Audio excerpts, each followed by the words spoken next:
الحمد لله والصلاة والسلام على رسول الله وعلى آله وصحبه أجمعين. أعوذ بالله من الشيطان الرجيم.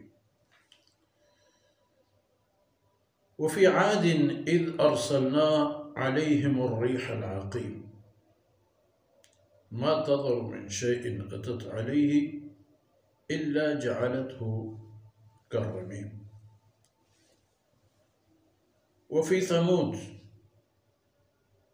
إذ قيل لهم تمتعوا حتى حين فعتوا عن أمر ربهم فأخذتهم الصاعقة وهم ينظرون فما استطاعوا من قيام وما كانوا منتصرين. وقوم نوح من قبل إنهم كانوا قوما فاسقين. سبحانك لا علم لنا إلا ما علمتنا إنك أنت العليم الحكيم. رب اشرح لي صدري ويسر لي أمري واحلل عقدة من لساني يفقه قولي واجعل لي وزيرا من أهلي رب زدني علما وارزقني فهما. ثم أما بعد. گرامی قدر بھائیوں بہنوں اور پیارے بچوں، سیدنا موسیٰ علیہ السلام کے ذکر خیر کے بعد دیگر چند اقوام اور ان کے معزز رسول کا تذکرہ ہے کہ وہ بھی اللہ کے عذاب کے شکار ہوئے اپنے اعمال کے بدولت، اپنے وقت کے نبی کا انکار کر کے انہوں نے تباہی کو قبول کیا، ان کا بھی تذکرہ ہے۔ اب دیکھ لیں، وفی عاد، قوم عاد کہ ان کی طرف اللہ کے رسول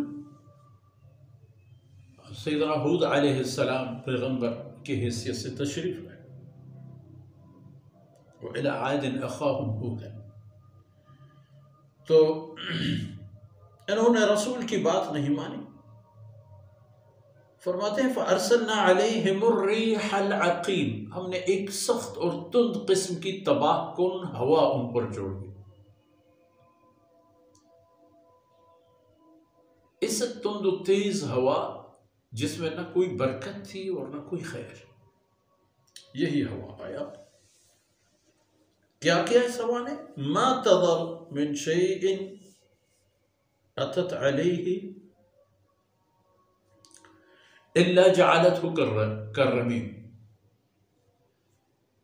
کہ اس ہوا کے آنے سے ہر چیز راکھ ہو گئی، ہر چیز پر جو اس قوم سے متعلق ایک نسبت ہوتی تو اس ہوا کے ذریعے سے وہ ذرہ ذرہ ہو جاتا، ہوا کے زد میں آ کے اس کے وجود ختم ہو جاتا۔ ان کی زمین، جائیداد، ان کی عالیشان مکانات، ان کی زراعت، کچھ بھی نہیں بچا، مال مویشی سب کے سب، یعنی قوم بھی اپنے تمام وسائل اور ذرائع سمیت تباہی کا شکار ہو۔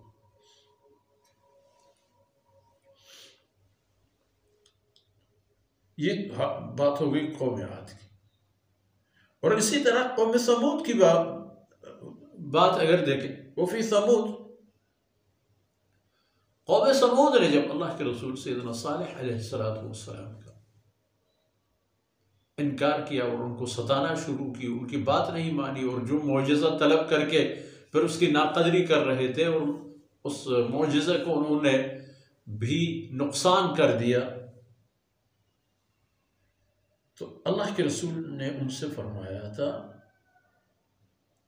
تمتعوا حتی حین، بس چند گنے چنے لمحات تک آپ کو اس زندگی سے مستفید ہونے کا موقع مل رہا ہے، اور یہ زندگی چھین لی جائے گی عذاب کی صورت میں۔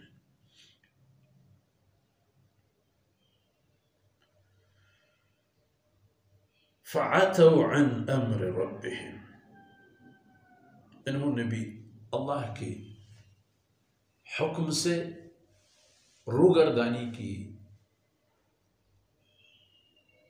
غرور اور تکبر کا مظاہرہ کیا، اور اس کو نعوذ باللہ حقیر سمجھ کر نظر انداز کر دی۔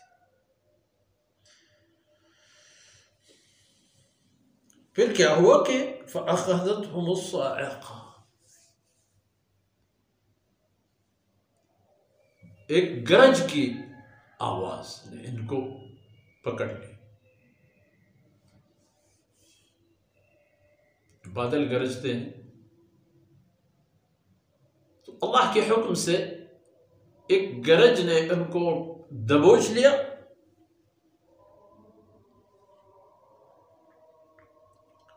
وَهُمْ يَنظُرُونَ، اور وہ اپنی تباہی کے سامان اور لمحات آنکھوں سے دیکھ رہے ہیں، خود مشاہدہ کر رہے تھے